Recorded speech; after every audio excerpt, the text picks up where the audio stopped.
family. Huh? Tell us that. What good things have you done? Show us the pureness of your heart that attracted God to you. See, if you're a Jew, at least that's somewhat of a reason to present to God, although he hath concluded all under sin, that all will be saved by faith. So we say, let all flesh be silent. What shall we say then? Is there unrighteousness with God? God forbid. For he saith to Moses, I will have mercy on whom I will have mercy, and I will have compassion on whom I will have compassion. So then it is not of him that willeth, nor of him that runneth, but of God that showeth mercy. So I want to be clear here that in this book of Zechariah, yes, we are speaking of more than just the temple built in Jerusalem. And yes, we are speaking of a heavenly temple and a spiritual building. Yes, we are speaking of those things. One that includes Gentiles. Yes, we are speaking of a spiritual house that has not been completed yet. And we are speaking of the heavenly Jerusalem that will come down from heaven out of God. But this does not exclude the Jews, Israel, and Jerusalem on earth. God will work in them according to the pattern of spiritual things, just as the tabernacle was built according to the pattern of spiritual things. Speaking of the tabernacle, now when we say the tabernacle was a shadow of heavenly things and not the substance, does this mean that the tabernacle never really existed? No, the tabernacle indeed was real. The sacrifices were real. The Ark of the Covenant was real. God's presence between the cherubim above the mercy seat was as real as it gets. And if you don't think it was real, just ask Nadab and Abihu. Were these real things? Ask Uzzah. Was this real?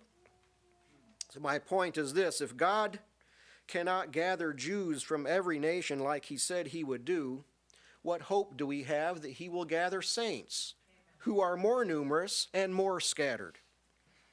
In the book of Luke, chapter 3, Jesus' earthly father Joseph's family tree is traced all the way back to Adam. 4,000 years from Adam to Joseph. So I ask you, how lost do you think the lost tribes are to God? If we can trace Joseph's seed all the way, his family tree, back to Adam. If God can't cause the Jews to possess all of the land that he said they would possess forever, as he said, how can we reasonably expect that the meek will inherit the earth?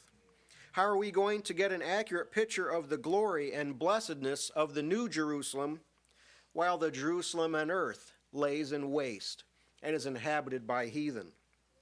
This is the city that God has chosen to put his name there. Let us not forget that the olive tree that God grafted us into and that provided spiritual nourishment for us is a Jewish olive tree. It's not a Gentile tree. How is it that we think that we will inhabit a heavenly city? It's a heavenly city, but it's named Jerusalem. How is it that we think that our sins are forgiven? We know that our sins are forgiven, and we are being saved by a Jewish Messiah. Jesus said, I am not sent but unto the lost sheep of the house of Israel. And when he sent out his disciples, he said, these 12 Jesus sent forth and commanded them, saying, go not into the way of the Gentiles, and into any city of the Samaritans enter ye not, but go rather to the lost sheep of the house of Israel. Gentile believers are grafted into the Jewish tree.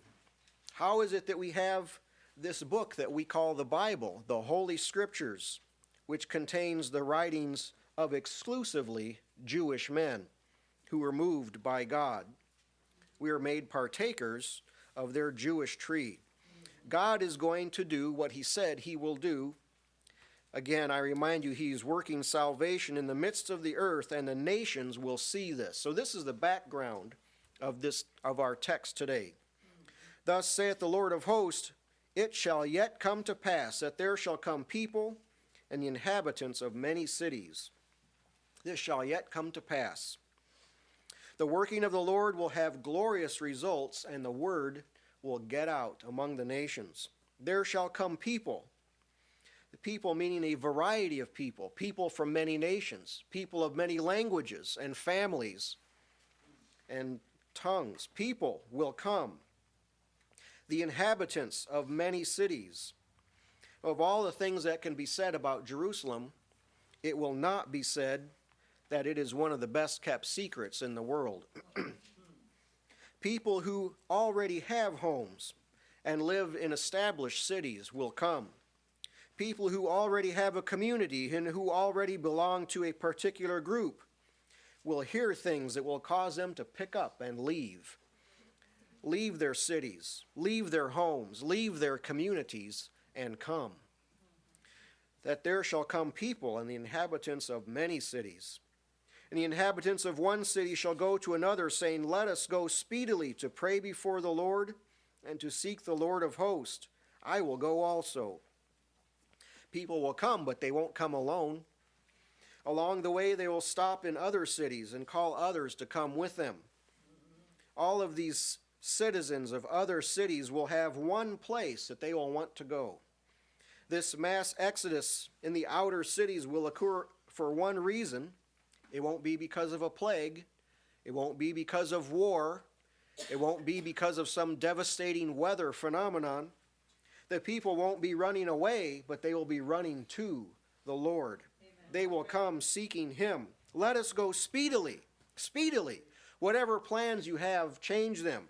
Whatever you're doing right now, drop it and let us go speedily. It will dawn upon people that an effectual door has been opened unto them, that the Lord has returned and He dwells in Jerusalem. Let us go speedily. The door's open today. Let's go speedily to pray before the Lord of hosts. So this is why the people are coming. They know that there are mercies and blessings to be obtained in the place where they are destined. They are willing to leave behind all things that are inferior. They have left their own cities because they have heard of one that is superior to all others, because the Lord dwells there. It will be like it was during Jesus' earthly ministry, only on a much larger scale. And Jesus went about all Galilee, teaching in their synagogues and preaching the gospel of the kingdom and healing all manner of sicknesses and all manner of disease among the people. And his fame went throughout all Syria. And they brought unto him all sick people that were taken with divers diseases and torments, and those which were possessed with devils, and those which were lunatic, and those that had the palsy, and he healed them.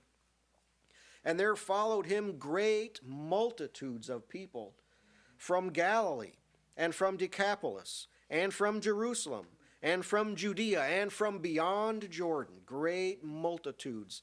They saw something in the Lord. They all came to him, looking for this blessing from him. When the Lord returns to his city, and it is obvious that he has not returned to judge, but to bless, and he has blessed his people in Jerusalem, then people from many cities will come to pray before him and to seek him for his goodness. I did like the way the contemporary English version stated this verse. Those of one town will go to another and say, we're going to ask the Lord all-powerful to treat us with kindness. Come and join us. That's the idea here. I also enjoyed Matthew Henry's commentary. I wanted to share that with you.